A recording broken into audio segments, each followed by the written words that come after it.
7 seconds. That's how long my granddaughter held onto my hand before she let go. I know because I counted. I always count things when I'm nervous, and I was nervous that afternoon in a way I couldn't explain yet. The way you sometimes feel a cold front moving in before the sky shows a single cloud. Her name is Addie. She was 8 years old that October, and she had her mother's dark eyes and her grandfather's stubborn jaw, and she was the kind of kid who talked constantly about her hamster, about her teacher Mrs. Pemberton, about the Tim Hortons drive-thru, and whether the pumpkin spice muffins were better than the cranberry ones. She had opinions about everything. She always had. So when she didn't talk, I noticed. My son had called me the week before and asked if I could come down for a visit. He and his wife, Simone, had bought a house in Barrie 2 years earlier, one of those new builds off Dunlop Street, with the beige siding and the double garage and the backyard that backed onto a drainage ditch they called a green space in the listing. My son was working long hours at the time, project manager for an infrastructure firm, the kind of job that sounds stable until you realize it means he was gone before 6 most mornings and rarely home before 7 at night. I drove down from Sudbury on a Friday, 4 hours, give or take, depending on the 400. I had a bag of groceries in the back seat, pierogies from the Ukrainian deli on Paris Street, a jar of sauerkraut, a dozen butter tarts from the bakery my late wife used to love, and I had Addie's birthday present in a bag on the passenger seat. She was turning 9 in 2 weeks. I hadn't wanted to wait. Simone answered the door. She smiled at me the way she always did, wide and fast, like a reflex, and kissed me on the cheek and took the groceries and said my son was stuck on a call but would be off in 20 minutes. Addie was upstairs, she said, resting. Resting. I let that word sit for a moment. Addie didn't rest. Addie was the kind of child who required furniture to be anchored to walls. Resting wasn't something she did voluntarily at 4 in the afternoon on a Friday. I set down my bag in the front hall and went upstairs. She was in her room, lying on top of her covers with her shoes still on. The curtains were half closed. She looked at me when I came in and her face did something, a kind of slow brightening, like a phone screen coming back on after the battery saver kicks in. "Grandpa," she said. Her voice was thick, fuzzy at the edges, the way a person sounds when they've been woken up mid-cycle. "Hey, Bug," I said. I sat on the edge of her bed. "You feeling okay?" She shrugged. The shrug of a kid who has been asked that question too many times recently and has run out of good answers. I stayed with her for a few minutes. I showed her the birthday present. She asked if she could open it early, and I said yes, because I have never in my life been able to say no to that face. And she pulled the paper off slowly, which was also wrong. Addie tore wrapping paper. She attacked it. This was careful, deliberate. Like her hands weren't quite cooperating. It was a kit for making friendship bracelets. She looked at it for a long moment, then set it on the bed beside her. "Thanks, Grandpa," she said. I asked her if she was hungry. She said maybe later. I went back downstairs and sat in the kitchen while Simone made tea and talked about the neighborhood. Someone had put up a new fence that violated the HOA guidelines. There was a new Indian restaurant opening on Bayfield. Her sister was coming for Christmas. She talked and I listened, and the whole time I was thinking about Addie's eyes. How they hadn't quite focused. How she'd blinked too slowly, too carefully, like she was working at it. My son came downstairs around 6:30, gave me a hug that lasted about 4 seconds, and immediately asked Simone what was for dinner. He looked tired. Not bad tired, just the ordinary tired of a man who is running hard and doesn't have time to check what's happening at the edges of his own life. We ate dinner. Addie came down and sat at the table and pushed pasta around her plate. She drank a full glass of juice, apple juice. Simone poured it for her without being asked, and by 7 o'clock her head was starting to dip. "She's been like this all week," my son said, not particularly alarmed. "Growing pains, maybe. Or a bug. Has she seen a doctor?" "We've got an appointment Monday." Monday. I said nothing. After dinner I helped clear the table and Simone took Addie up to bed. My son and I sat in the living room and watched the Leafs lose, which is its own kind of reliable tradition, and around 10 I told him I was going to head to bed. I didn't sleep. I lay in the guest room and stared at the ceiling and thought about Addie's eyes and the way she'd held my hand for exactly 7 seconds before she let go, and I thought about the juice. There had been a glass of juice on her nightstand when I'd gone up.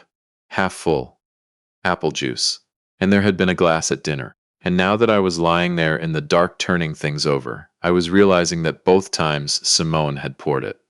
Both times without being asked. Both times Addie had drunk it without complaint, which was unusual for a child who usually negotiated every beverage like a union rep. I don't know exactly what I was thinking. I don't think I was thinking anything specific yet. It was more like a sound you hear from the next room, something you can't quite identify, something that makes you hold very still. The next morning I was up before anyone else. I made coffee and sat at the kitchen table, and I looked at the refrigerator. There was a Brita pitcher, a carton of milk, an open bottle of orange juice, and on the second shelf a large jug of apple juice. President's Choice, the big format, the kind you buy at No Frills when you go through a lot of it. I stood there for a moment. Then I sat back down. Addie came down around 8:30. She was still moving slowly. She sat across from me at the table, and I made her toast and we talked about the hamster. His name was Biscuit. She told me very seriously, not Biscotti. She had corrected her teacher about this, and for a few minutes she sounded almost like herself. Then Simone came downstairs and said good morning, and opened the fridge, and poured a glass of juice and set it in front of Addie. And I watched. I watched Addie reach for it the way you reach for a glass of water in the morning. Automatic. Not a choice, exactly. Just a thing that happened. I said very casually, Addie, can I try some of that? Simone looked at me. I've been meaning to try that brand, I said. Is it good? There was a pause, half a beat, no more, and then Simone said, it's just regular apple juice, and she took the glass and rinsed it and got a clean one from the cupboard and poured me a glass from the same jug. I drank it. It tasted like apple juice. But I had seen the pause. I pulled Addie aside after breakfast, when Simone was in the shower. We sat together on the back steps that looked out over the green space that used to be a drainage ditch.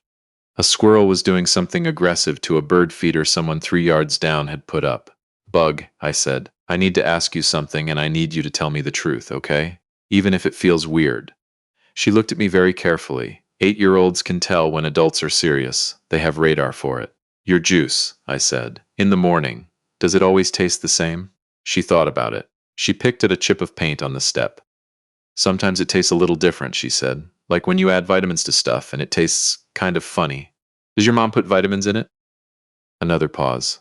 I don't know. She says it's good for me. I nodded. I kept my voice very even. Okay, I said. Thanks, Bug. I didn't say anything else. I didn't call anyone. I didn't confront anyone. I went back inside, and I acted like everything was normal, which is one of the hardest things I have ever done in 71 years of living. That afternoon I told my son I needed to run an errand. I drove to a Shoppers Drug Mart on Bayfield and I stood in the aisle for a long time looking at things. Diphenhydramine, melatonin, sleep aids, children's formulas and adult formulas and combination products.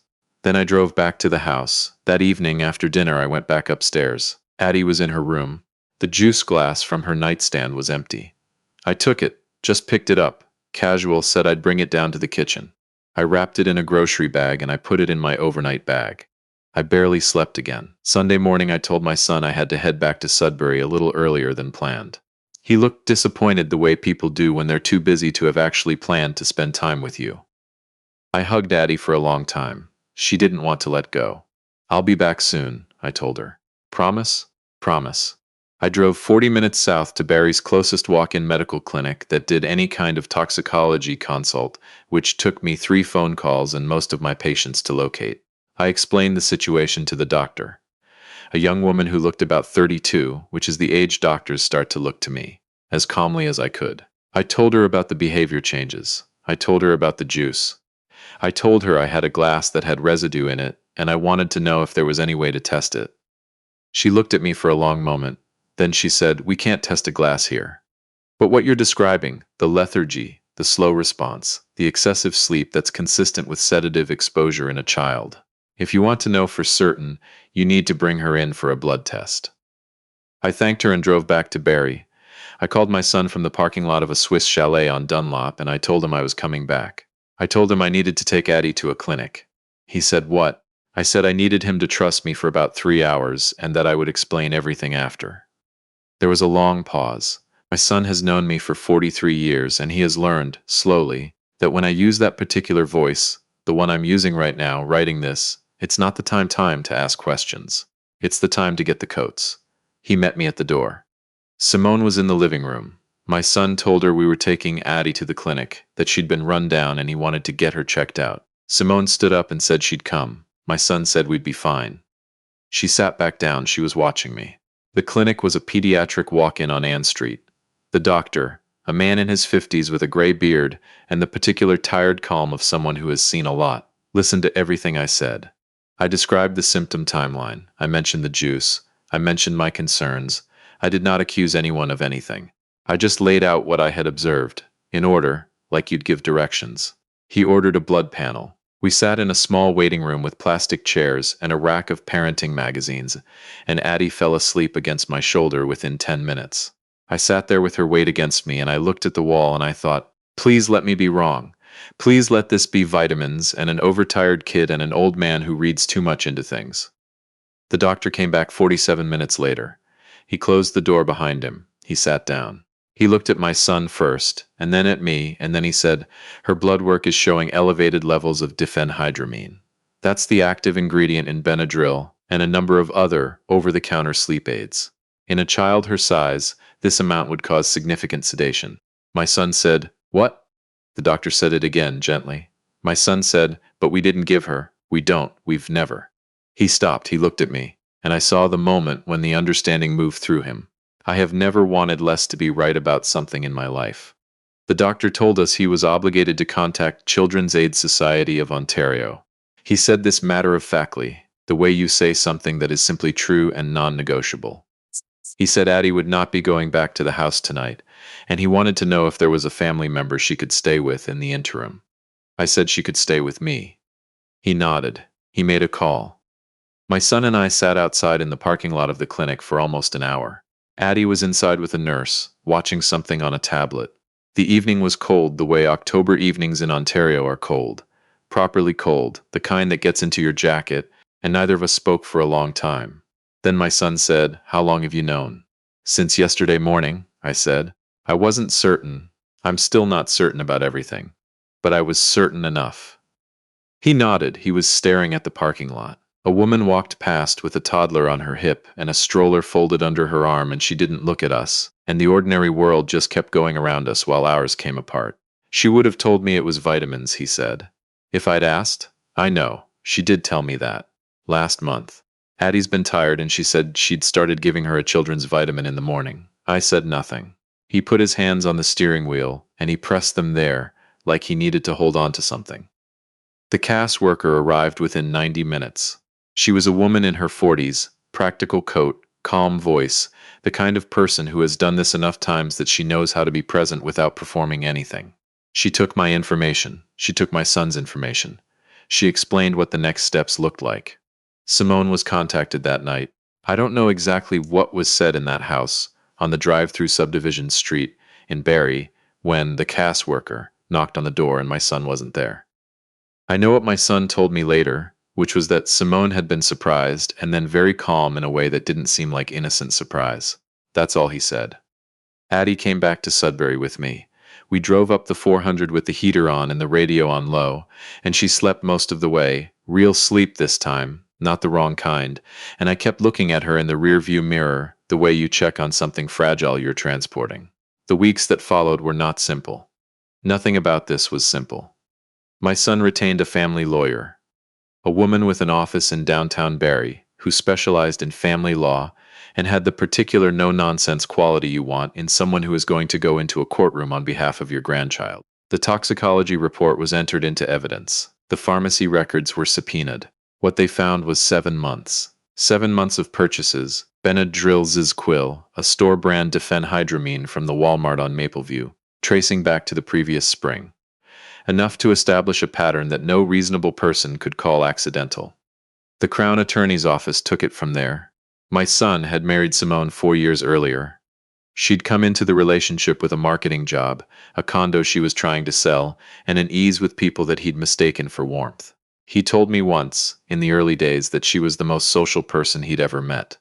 She could talk to anyone. She knew how to be exactly what a room needed. He understood later what that actually meant. Simone had been seeing someone. Had been, it turned out, for most of the 2 years they'd lived in Barrie. Another man, someone she'd worked with before, someone who also wasn't available in the conventional sense of the word. They had apparently developed a system. Addie's long afternoon naps. Simone's grocery runs that took 90 minutes. a phone that was always face down on the counter. I don't say any of this with anger anymore. I'm not sure anger is the right word for what I feel when I think about it. It's more like a cold clarity. A kind of understanding that some people are capable of things you could not have imagined. Not because they're monsters. The word monster makes it too easy.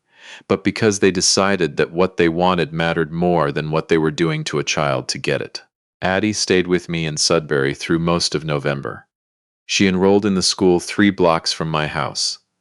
École Saint-Joseph, the French immersion stream, because apparently she'd been in French immersion in Barrie, and the principal here was very accommodating. She brought Biscuit the hamster. I bought a cage at PetSmart and set it up in her room, and she spent a great deal of time informing Biscuit about the details of his new home. She got her energy back. That's what I remember most, the week she got her energy back. It happened slowly. First she started eating properly, then she started arguing about bedtime again. Then one Saturday afternoon I heard her running down the hallway, and she just started running again. Just because she felt like it. The way kids run for no reason, because their legs work and they can. I stood in the kitchen and listened to it, and I couldn't speak for a moment. My son came up most weekends. He was trying to hold a lot of things at once. His job, the legal proceedings, whatever it means to dismantle a marriage in real time, and some weekends he just sat in my living room, and we watched hockey and didn't talk about any of it, which I think was what he needed. The family court proceedings stretched into the winter. The criminal process was slower, as it always is. Simone's lawyer argued for context, for mitigating factors, for the idea that this was not what it appeared to be. The Crown's position was that dosing a child with sedatives over a period of 7 months, without medical reason, constituted criminal negligence causing bodily harm. That's a Section 219 charge in Canada. It's serious, it should be. I testified. I sat in a courtroom in Barrie in February, the particular grey of a February in Ontario, the snow that has lost its novelty by then, and I answered questions for about 40 minutes. I described what I had observed. I described the glass of juice. I described the pause. The judge listened. That's all I can say about it. Addie's father was awarded full custody. Simone was granted supervised access once a week, contingent on the outcome of the criminal proceedings. She did not contest the custody arrangement in the end. Her lawyer advised her not to. I don't know what will happen next in that part of the story. The criminal case was still working its way through the system the last time I checked, which is the way things move through the legal system in this country. Slowly, and with a great deal of paperwork. What I know is this. Addie is back with her father now. They're still in Barrie. Different house, smaller, but with a backyard that isn't a drainage ditch. She started a new school in January after everything was settled. She made a friend named Priya almost immediately, because that's the kind of kid she is. She still calls me every Sunday evening. We talk about Biscuit. We talk about her teacher. We talk about whether the pumpkin spice muffins are worth it, or if the cranberry ones are objectively better. She has very strong opinions and she delivers them with great seriousness, and I listen to every single one. Last month she called me and said, unprompted, "Grandpa, I'm really glad you asked me about the juice." I had to put the phone down for a second, just for a second. "Me too, Bug," I said. I didn't know grown-ups could tell when something was wrong. "Sometimes we miss it," I said. "I almost missed it." "But you didn't," she said. "No, I didn't. I'm telling this story because someone needs to hear it. Not because I want credit for what I did. I'm a 71-year-old man from Sudbury who drove to Barrie on a Friday with a bag of Perogies and butter tarts, and I got lucky and I was paying attention. That's all. But paying attention is sometimes the whole thing. It's sometimes the difference. If a child in your life seems different, slower, quieter, less like themselves, don't explain it away. Don't assume growing pains. Don't wait for Monday. Ask the small questions. Hold the small details. Count the seconds when something doesn't feel right, Addie told me. Not in words at first. She told me in the way she held my hand, in the way she moved through that afternoon like she was underwater, in the way she looked at a bracelet kit and couldn't find the energy to be excited. She told me, and I listened. That's the only thing I did right. But it turned out to be enough.